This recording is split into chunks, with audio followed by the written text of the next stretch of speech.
In this chapter, we're taking a look at the basics of MySQL, and in the last movie, we walked through those basic steps of CRUD, create, read, update, and delete. And in this movie, we're actually going to try to apply those statements to MySQL. To do that, we're going to need to log into MySQL and build a database for ourselves. So let's do that. I'm going to do that by opening up my command line utility, which on the Mac is Terminal, and I've put that in my dock already. If not, it'll live inside your applications, inside utilities. And if you're on Windows with WAMP, you should have a link directly to MySQL from your WAMP menu. Once we're logged in, we can connect to MySQL by simply typing mysql-u for user, root, because we're going to be the root user. You could also log in with a different username. And I'm going to put in password, and then I'm going to specify what my password is.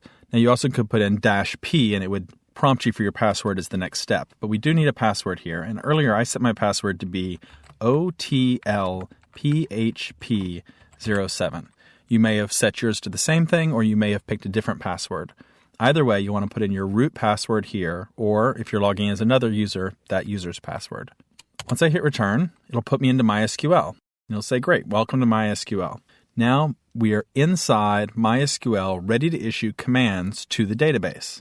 And the first command we're going to issue is going to be the create database command. Now, don't worry too much about memorizing that command. We're not going to use it very often. Plus, I'm going to show you an easier way to do it later.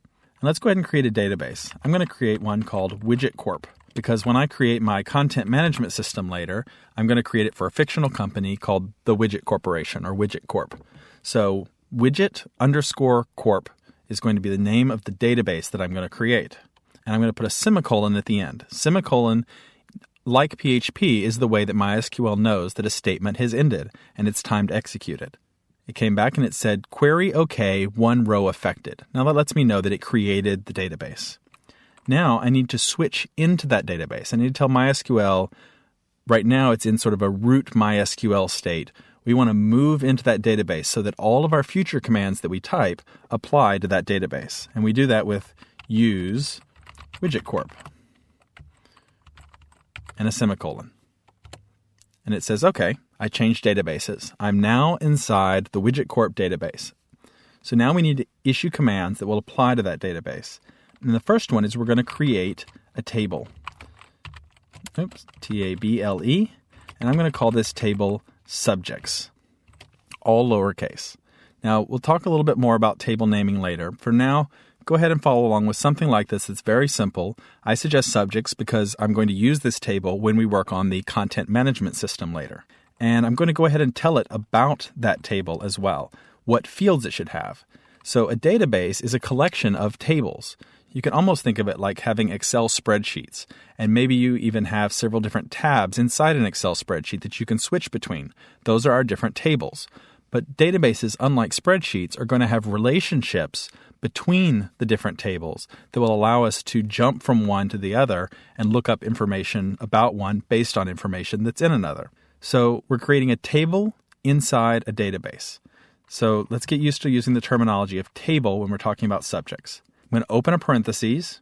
I'm going to hit return. Now, because I haven't hit a semicolon yet, it's still waiting for the end of its MySQL statement, and it prompts me with a new line. I'll put in ID int parentheses 11.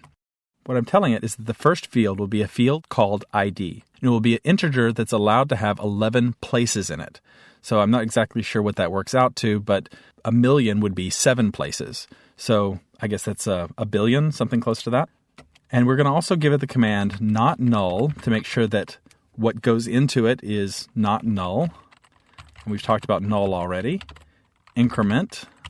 And that's going to make sure that each time the ID goes up in value. So when I insert one row, the next one will be the next ID. So first row I input will be ID 1 and then ID 2 and so on.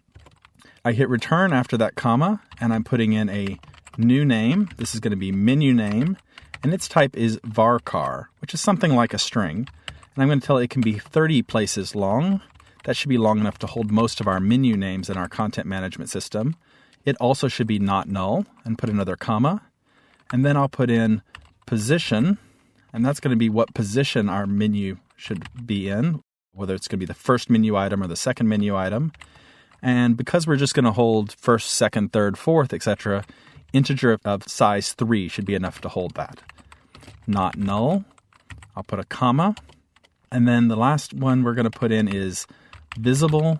And this one I'm going to make into something called a tiny init, which is a tiny integer, or as we know it, a Boolean. It's either going to be 0 or 1, on or off. And last of all, make it not null as well, so that we always have a value. And then we're going to tell it that the primary key is going to be ID. And once we've done all that, hit return one last time, close our parentheses, because that's the parentheses we opened at the top under subjects, put a semicolon, and hit return. Query OK. And it says 0 rows affected, but it did create the table for us. So we now have a table called subjects that has those fields in it: ID, menu name, position, and visible. Don't worry too much about primary key. The important thing is that the primary key in every case is going to be the ID field, the main ID field that we can reference it by. Remember how we talked about you can update a record based on its ID or delete a record based on its ID. We're telling it the primary key is the ID so that it helps the database quickly locate that ID field for us.